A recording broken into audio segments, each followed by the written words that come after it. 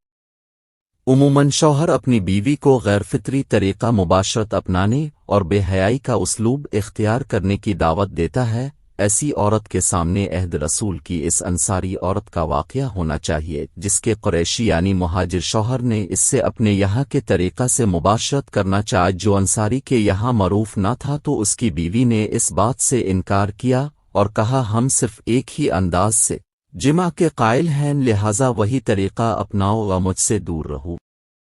یہاں تک کہ بات رسول اللہ تک پہنچ گئی اور اس وقت قرآن کی آیت ان سے آوام ہرسل لیوام فیتاوا ہرس وام نوے شتامہ نازل ہوئی جس کی تفسیر اوپر گزر چکی ہے۔ واقعہ کی تفصیل دیکھیں صحیح ابی دیود 2164۔ نوج نبی کا فرمان ہے کہ جو شخص اپنی بیوی کی دبر میں آتا ہے وہ ملعون ہے۔ صحیح ابی داؤد 2162۔ لہذا کوئی مسلمان لعنتی کام کر کے خود کو قہر الہی کا سزاوار نہ بنائے۔ کسی سے ایسا گھناؤنا کام سرزد ہو گیا ہو تو وہ فوراً رب کی طرف التفات کرے اور اللہ سے توبہ کر کے گناہ ہے معاف کرے لے۔ جہاں تک لوگوں کا یہ خیال کرنا کہ بیوی کی پچھلی شرمگاہ میں جمع کرنے سے نکاح باطل ہو جاتا ہے، سو ایسی بات کی کوئی حقیقت نہیں ہے۔ 10 ایک ہی رات میں دوبارہ جمع کرنے سے پہلے اگر میسر ہو تو غسل کر لیا جائے، وضو کر لیا جائے۔ بغیر وضو کے بھی دوبارہ جمع کر سکتے ہیں کیونکہ رسول اللہ ایک غسل سے کئی ازواج سے مباشرت فرماتے تھے۔ 11 مرد کی شرمگاہ عورت کی شرمگاہ میں داخل ہونے سے عورت و مرد دونوں پر غسل واجب ہو جاتا ہے، چاہے منی کا انزال ہو یا نہ ہو۔ حالت جنابت میں سویا جا سکتا ہے، تاہم فجر سے پہلے جو وقت ہو اس نماز کے واسطے غسل کر لیتا کا بلا تاخیر وقت پہ نماز پڑھ سکے۔ حالت جنابت میں قرآن کی تلاوت نہیں کر سکتے مگر ذکر و اذکار، دعا و سلام، کام کاج، بات چیت، کھانا پینا سب جائز ہیں، حتیٰ کہ سحری بھی کھا سکتے ہیں۔ 12 جب جمع کی حالت میں اذان ہونے لگے یا اقامت کی آواز سنائی دے تو اس عمل کو جاری رکھنے میں کوئی حرج نہیں، تاہم اس سے جلد فراغت حاصل کر کے اور غسل کر کے نماز ادا کریں۔ یاد رہے اذان سننے کے بعد بھی قصداً بستر پر لیٹے رہنا حتیٰ کہ اقامت ہونے لگے تب جمع کرنا ہماری کوتاہی اور نماز سے غفلت ہے۔ جہاں تک اذان کے جواب کا مسئلہ ہے تو یہ سب پر واجب نہیں بلکہ فرض کفایہ اور بڑے اجر و ثواب کا حامل ہے، اس لیے میاں بیوی سے بات چیت آبوس وکنار کے دوران جواب دینا چاہیں تو دینے میں کوئی حرج نہیں ہے، لیکن جمع کے وقت اذان کا جواب دینے سے علماء نے منع کیا ہے۔ جب اس عمل سے فارغ ہو جائیں تو بقیہ کلمات کا جواب دے سکتے ہیں۔ 13 سے اولاد کے درمیان ضرورت کے تحت وقفہ کرنے کی نیت سے جمع کرتے ہوئے منی شرمگاہ کے باہر خارج کرنا جائز ہے۔ شوقیہ ایسا کرنے سے بہر صورت بچنا چاہیے کیونکہ نکاح کا اہم مقصد افزائش نسل ہے۔ 14 میاں بیوی کی خلوت اور جمع کی باتیں لوگوں میں بیان کرنا بے حیا کی علامت ہے۔ رسول اللہ نے اس عمل سے امت کو منع فرمایا ہے۔ اس بات سے ان بے حیا کو نصیحت لینا چاہیے جو جمع کی تصویر یا ویڈیو بناتے ہیں پھر اسے لوگوں میں پھیلاتے ہیں۔ نعوذ باللہ کتنے ملعون ہیں فحش ویڈیوز بنانے، پھیلانے اور دیکھنے والے۔ نبی کا فرمان ہے اولوا مویتی معفاولویا الماجائن رئے بنوے منے الماجائن ایمیلے الروجلہ بالولن املالف ساموئے سمحے وقد سطرے اللیہ فی قولت افلانا امنلتا البارے اوزا اوزا وقد باتے یسترائے ربایا وسمنہا ایوشفا سطرے الین انیا۔ صحیح البخاری 6069۔ ترجمہ میری تمام امتوں معاف کر دیا جائے گا مگر جو علانیہ گناہ کرتے ہیں۔ علانیہ گناہ کرنے کا مطلب یہ ہے کہ ایک شخص رات کے وقت گناہ کرتا ہے باوجود کہ اللہ تعالیٰ نے اس کے گناہ پر پردہ ڈالا ہوتا ہے، لیکن صبح ہوتے ہی وہ کہنے لگتا ہے اے فلاں میں نے رات فلاں فلاں برا کام کیا تھا، رات گزر گئی تھی اور اس کے رب نے اس کا گناہ چھپا رکھا تھا، جب صبح ہوئی تو وہ خود پر دیے گئے اللہ کے پردے کھولنے لگا۔ اللہ تعالیٰ ہمارے اندر اسلامی غیرت وت پیدا کر دے، حیا کی دولت سے مالا مال کر دے، بے حیائی سے کوسوں میل دور کر دے اور مرتے دم تک اسلام کی پاکیزہ تعلیمات پہ اخلاص کے ساتھ عمل کرتے رہنے کی توفیق بخش۔ آمین۔